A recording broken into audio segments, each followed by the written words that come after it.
नमस्कार, स्वागत है आपका द पॉलिटेक्निक क्लासेस के यूट्यूब चैनल पे। सिविल इंजीनियरिंग 5th सेमेस्टर के स्टूडेंट का आज डिजाइन ऑफ स्टील स्ट्रक्चर का एग्जाम था। उसके ऑब्जेक्टिव के क्विक सॉल्यूशन को लेकर हम आए हैं आपके साथ।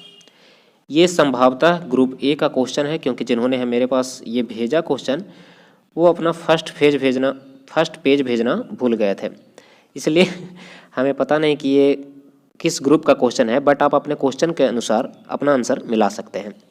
पहला क्वेश्चन है, dia of rivet hole should be greater than the nominal dia of rivet. ये तो हर बच्चा जानता है, जो भी स्टील पढ़ा हो थोड़ा बहुत भी, कि रिवेट से 1.5 से 2 mm का वो डाया उसका बड़ा होना चाहिए, तभी हम रिवेट को अच्छे से लगा पाएंगे। यानी कि इसका ऑप्शन सी सही है, 1.5 से 2 mm। चलिए अगला है, efficiency of a riveted joint is defined as the ratio of. किसी रिवेटेड जॉइंट का इफिशियंसी डिफाइन किया जाता है, लेकिन वो एक रेशियो होता है। किसका रेशियो होता है? तो रिवेटेड जॉइंट का strength divided by solid plate का स्ट्रेंथ, यानी कि ऑप्शन सी में आपको दिख रहा होगा, यही इसका सही आंसर है। नेक्स्ट क्वेश्चन पे चलते हैं, तो वो है the hot driven rivet are. Hot driven rivet यानी कि गर्म करके जो रिवेट लगाया जाता है वो किस कैटेगरी में आएगा? Hand driven, power driven shop rivet, power driven field rivet, या ऑल? ऑल तो हो नहीं सकता, क्योंकि गर्म है तो हाथ से लगा नहीं सकते है, ठीक है। यानी कि इसका बेस्ट सुटेबल आंसर होगा पावर ड्रिवन सॉफ्ट रिवेट। अगला क्वेश्चन है, the metal added at the joint while welding is known as. Welding करते समय कुछ मेटल हम लोग ऐड करते हैं जॉइंट पे, उससे क्या कहा जाता है? तो उसे फीलर कहा जाता है। इसका ऑप्शन ए बिल्कुल सही है। 5वां क्वेश्चन अगर देखा जाए तो उसमें पूछा है, effective length of fillet weld. Effective length किसका? फिलेट वेल्ड का। तो ये L-2S होता है या L-4S होता है, इसमें बच्चे कंफ्यूज करते हैं। तो इसका सही आंसर है L-2S, ऑप्शन ए। अगला क्वेश्चन अगर आप देखते हैं, इसमें है the effective throat thickness in mm of A 6 mm size fillet weld with an angle 75 degree. सही आंसर होगा। आप अगर 6 mm है फिलेट साइज, तो इसमें आप मल्टीप्लाई करते हैं 0.7 से, तो इसका सही आंसर आता है 4.2, जो कि ऑप्शन सी में है। ऑप्शन सी इसका सही है। अगला क्वेश्चन है, net area of a double angle connected back to the same side of gusset plate. देखिए इस क्वेश्चन में बहुत से बच्चे कंफ्यूज होते दिखे हैं, और यहाँ जब आप नेट एरिया निकालते हैं तो कहीं पे किसी बुक में बाई प्लस के एक्स देखने को मिलता है, कहीं पे A1 प्लस A2 इंटू के देखने को मिलता है। यानी कि कहीं कहीं बाई को A1 को बाई और A2 को एक्स भी लिखा हुआ मिलता है। जहाँ के अगर सिंगल एंगल हो तो 3 बाई प्लस एक्स मिलता है, और अगर डबल एंगल हो तो 5y divided by 5y plus x मिलता है। तो इस क्वेश्चन में 7th क्वेश्चन का आंसर आपका ए बिल्कुल सही है, A1 प्लस A2 के।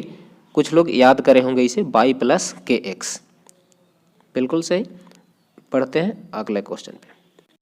नेक्स्ट है, a single connected Y1 leg only. अच्छा, एक कनेक्ट है, सिंगल सिर्फ एंगल सेक्शन कनेक्ट किया गया है, तो उसके के का वैल्यू पूछा गया है। हमने अभी आपको थोड़ी देर पहले बताया 3A1 प्लस A2, जिसे कहते हैं 3y प्लस एक्स भी कहते हैं। किसी किसी बुक में A1 और किसी किसी बुक में XY से डिनोट किया गया है। इसमें टेंशन लेने की बात नहीं है, आपको दोनों जानना चाहिए। नेक्स्ट है, the sectional area of A straight is given by. Sectional area किसी स्ट्रैट का कैसे बताया जाता है? ग्रॉस एरिया होता है, या नेट इफेक्टिव एरिया होता है, या नेट एरिया होता है, या तीनों में से कोई भी हो सकता है? तो इसका सही आंसर है net effective area, option B. अगला है, the permissible stress in axial compression. The permissible stress in axial compression depends mainly. किस पे मेन रूप से डिपेंड करता है परमिसिबल स्ट्रेस? 10वां का सही आंसर है ए, स्लेंडरनेस रेशियो पे। बढ़ते हैं 11वें क्वेश्चन पर। 11वां क्वेश्चन है, in a structural connection if the member is subjected to compression then maximum pitch of the joint should be at least 200 mm और 12T। IS कोडल प्रोविजन है, आपको याद रखना ही होगा, कुछ नहीं कर सकते इसका। अगला क्वेश्चन है, a column splice is use to increase. Column splice हम लोग क्यों यूज करते हैं? लेंथ के लिए, स्ट्रेंथ के लिए, क्रॉस सेक्शन एरिया के लिए, या नन ऑफ दीज। 12वां क्वेश्चन, इसका ऑप्शन अगर ध्यान से देखा जाए तो हम लोग कॉलम स्प्लाइस लेंथ के लिए यूज करते हैं। जब आप कॉलम स्प्लाइस नहीं यूज करेंगे तो आप लंबा कॉलम नहीं दे पाएंगे, यानी कि यदि हमें लेंथ इंक्रीज करनी है कॉलम की तो हमें स्प्लाइस देना ही होगा, बिना स्प्लाइस के बकलिंग होगी।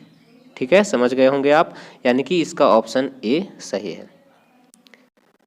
अगला क्वेश्चन है, most economical section for a column is. Column के लिए सबसे मोस्ट इकोनॉमिकल सेक्शन क्या है? तो इसेंट्रिसिटी को ध्यान में रखते हुए ट्यूबुलर सेक्शन इसका मोस्ट इकोनॉमिकल होता है। नेक्स्ट क्वेश्चन है, out of all the available rolled steel section the most commonly used section as beam. Beam में सबसे ज़्यादा यूज कौन होता है? तो आई सेक्शन यूज होता है बीम में। अगला क्वेश्चन है, the maximum spacing of vertical stiffener in plate girder is limited to. इसका सही आंसर मिलेगा 1.5D, option C D 1.5D, जहाँ डी क्या होता है? डिस्टेंस बिटवीन, शायद फ्लैंज होता है। अगला क्वेश्चन है, column bases are design primarily as. Column base, जब स्टील स्ट्रक्चर की बात हो रही है तो जब कॉलम देते हैं तो कॉलम के बेस पे एक दिया जाता है प्लेट, प्लेट की तरफ दिया जाता है, यानी कि इसका सही आंसर ए बिल्कुल सही है, 16वां का। अगला क्वेश्चन है, लेसिंग और वटरिंग ऑफ कंपाउंड स्टील कॉलम। फिर से वही बात आई कि इसको लेसिंग और बटरिंग क्यों करते हैं? तो इम्प्रूव द एस्थेटिक, नहीं। डिक्रीज द बकलिंग, हाँ। डिक्रीज सिंगल एलिमेंट बकलिंग, ये भी हो सकता है। बोथ बी एंड सी, यानी कि इसका ऑप्शन डी बेस्ट लग रहा है। हालांकि लेसिंग और बटरिंग इसीलिए करते हैं कि कॉलम की लंबाई को हम बढ़ा सकें और वो बकल ना करे, क्योंकि लेसिंग नहीं करेंगे तो बकलिंग होने के चांस रहते हैं। तो ऑप्शन बी है बकलिंग को घटाता है, ऑप्शन सी है एलिमेंटल बकलिंग को घटाता है। ये दोनों में कुछ कन्फ्यूजन हो सकता है, बट आई थिंक बी भी सही है, और अगर ऑप्शन डी के अनुसार बी और सी दोनों दिया गया है तो आपको जाना चाहिए डी के साथ। अगला है, the member of roof truss which connects the ridge to the intermediate point on the main tie is called. यानी कि जो रूफ ट्रस है उसके रिज से जो मेन टाई के इंटरमीडिएट पॉइंट पे कनेक्ट होता है उसे क्या कहते हैं? कुछ लोग इसे राफ्टर मारे होंगे ज़रूर, लेकिन इसका सही आंसर है मेन स्लिंग। मेन स्लिंग, ये ऑब्जेक्टिव का एक बुक आता है स्ट्रक्चरल इंजीनियरिंग करके, पी दयारत्नम की किताब है, डायरेक्ट उससे ये उठाया हुआ क्वेश्चन है। उसमें ये क्वेश्चन एज इट इज मिलता है, जिसमें अब इसका सही आंसर दिया गया है मेन स्लिंग। अगला क्वेश्चन है, the nature of the primary force in the rafter of a roof truss. Roof truss के राफ्टर में जो मतलब प्राइमरी फोर्स है वो कौन सा होता है? कंप्रेशन, टेंशन, या कंप्रेशन एंड बेंडिंग, या सिर्फ बेंडिंग? तो इसका सही आंसर है compression and bending, option C इसका सही आंसर है। वहाँ पे कंप्रेशन और बेंडिंग दोनों आता है। A plate that is used at the bottom of a steel column to connect it with the foundation is called.